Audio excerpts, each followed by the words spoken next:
Michael Dermer here, and in this lesson we're talking about trust, accountability, and candor. What do those words really mean to an entrepreneurial venture?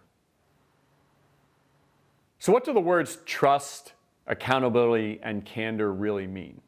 When we're building our companies, we understand that these words are the right types of behaviors for companies, but we actually don't know how to implement them into an organization that is running and moving and shaking like an entrepreneurial venture is. So let's take these one by one. Let's first start with trust. Trust does not develop overnight. When you have other people in your organization, that trust really needs to be earned. So how is it that you can develop trust with your fellow teammates in your organization? One way to do it is to make a sacrifice, right? For example, you might give up a day off, right? You might take on a responsibility or a project on behalf of one of your teammates, right? That really shows that you're willing to make a sacrifice on behalf for the greater good of the team. Next is be open to others. Be transparent, right? Come to the table and show somebody or show a team that you've made mistakes, right? Raise your hand when you said, hey, I don't know how to do something. Those are the types of things that make people say to each other, oh, wow, that individual really cares about the greater good.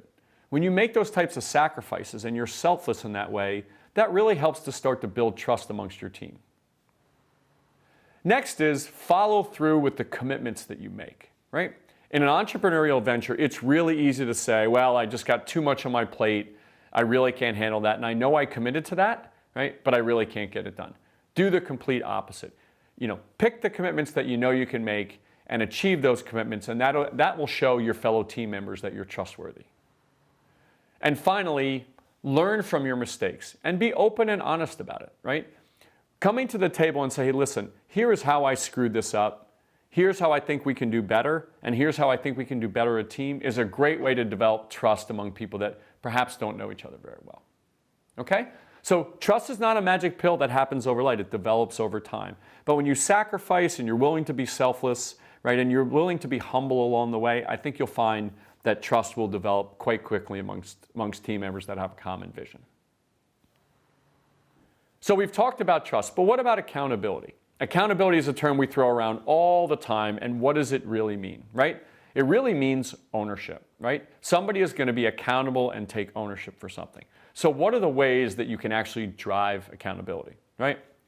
One way is to actually drive accountability in a public forum.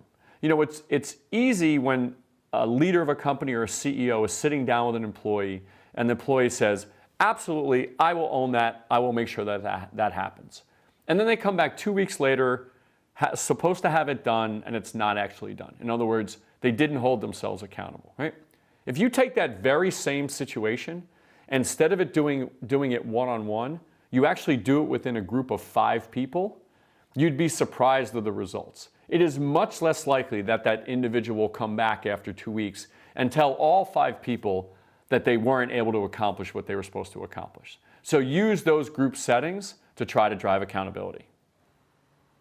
Next is use regular process, right? When you have a weekly meeting, and at each weekly meeting you're sitting down and going, okay, how are we performing against this goal? And you have that goal owned by an individual, or accountable, we would say. That individual comes to the table each week and reports on that goal. They know very, very clearly, because they're expressing it in front of these group of people, that they are responsible and accountable for goals. So using public forums and creating regular process are 2 great ways to drive accountability, okay? And last is have the individual report to a third party, right? Let's say you have an individual you want to be accountable for something, right? And let's say you happen to have 2 or 3 investors. One of the things you could say is, oh, a month from now, from this objective that you own, we actually want you to present to one of our board members or one of our investors. You will watch them very quickly get themselves accountable. Okay? So we've talked a little bit about trust. We've talked a little bit about accountability. Now let's talk about candor, right? You always hear the phrase, somebody will say, well, to be candid, ... That usually means they're not being candid.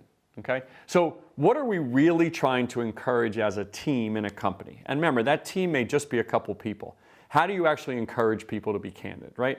One of the best ways to do that is actually to be candid yourselves, right? You can turn to another team member and say, listen, I want to help you. We're in this together, but I really think we can do this better, right? So challenging other team members, right? And not only on what they're doing, but asking them to challenge you on what you're doing, right?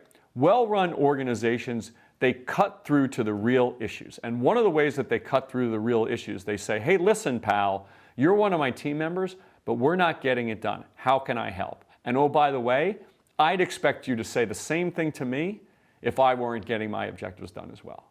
So a big part of it is encouraging other people to be candid with you, and that way you'll facilitate you being candid with other people. And finally, when it comes to candor,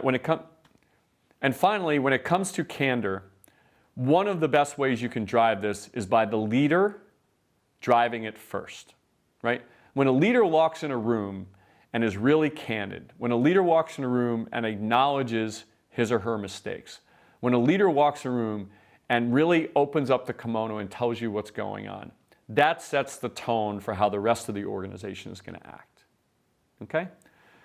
When you as an organization start to develop trust and accountability and you're candid with each other, those are the foundations of a well-run organization. You spend less time worrying about the implications and more time trying to act like a team and to help each other achieve the objectives in your entrepreneurial venture.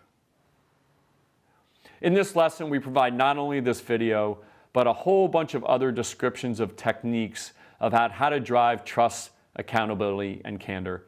Check them out.